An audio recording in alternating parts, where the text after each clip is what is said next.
Hello everyone, Tombolo1993 back again with another Pokemon Sun video. This time it's a little bit of a miniature shiny update. I've only got 4 shinies so far.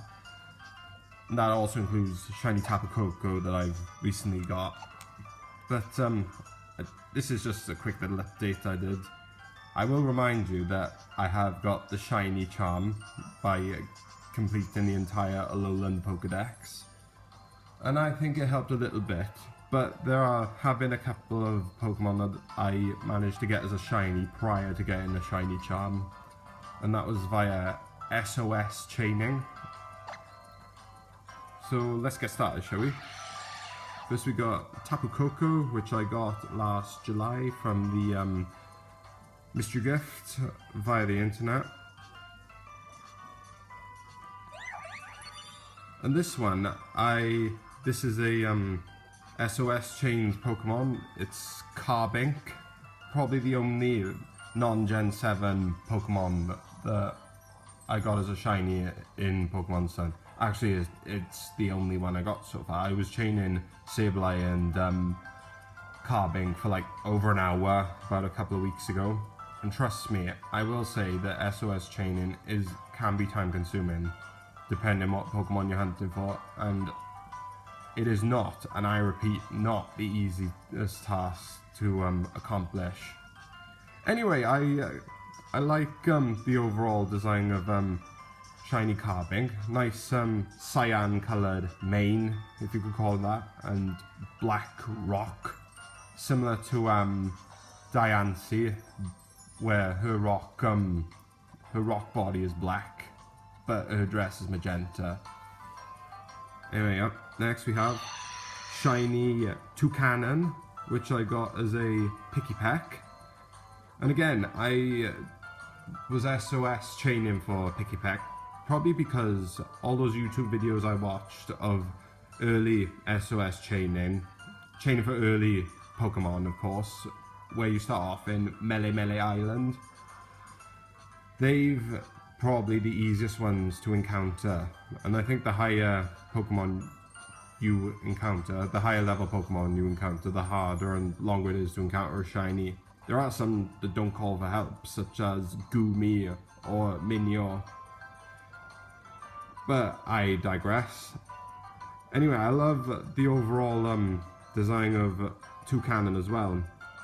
I like how the beak transitions from an indigo colour all the way to like a magenta-ish colour or a crimson colour, or whatever you want to call it. At least it's one of those distinguishable Gen 7 shinies, because the rest of them are not as well presented as a shiny, well designed as shinies. But yeah, I love this one to bits. Okay, the last one. I cannot resist telling this joke, and I'm sure it's been done to death already, but I got a shiny Donald Trump there, with bubblegum pink hair and a bubblegum pink underbelly. Sorry, I know it's Gumshoos. Yeah, I got a shiny Gumshoos, probably my latest one. I had this one yesterday as a young goose, and I was chaining for it for like an hour. And I was honestly quite astonished to come across each and one of those shinies. I'm not 100% satisfied with the Gen 7 shinies because they're not as distinguishable as the rest. Because for some reason Game Freak has this obsession of only choosing one colour, one portion of the body to turn a different colour for a shiny, like turning the Litten evolutionary line, having white stripes instead of black and its original red colours. And I'm still not happy with Shiny Kamala, because probably the laziest shiny in the world. But I think this one's okay. At least I can tell it's a shiny, because the original colour of Gumshoos and Young Goose is yellow Donald Trump hairstyle with a yellow underbelly, and they turned this one like a magenta colour or bubblegum pink or whatever, whereas Young Goose's was more of a purpley lilac colour.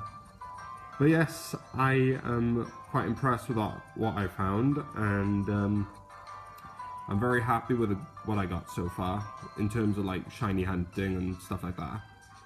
So let me know what you guys think of this little miniature shiny update for Pokemon Sun. Drop a comment down below, make sure to click like and subscribe, and see you again next time. Actually, one more thing.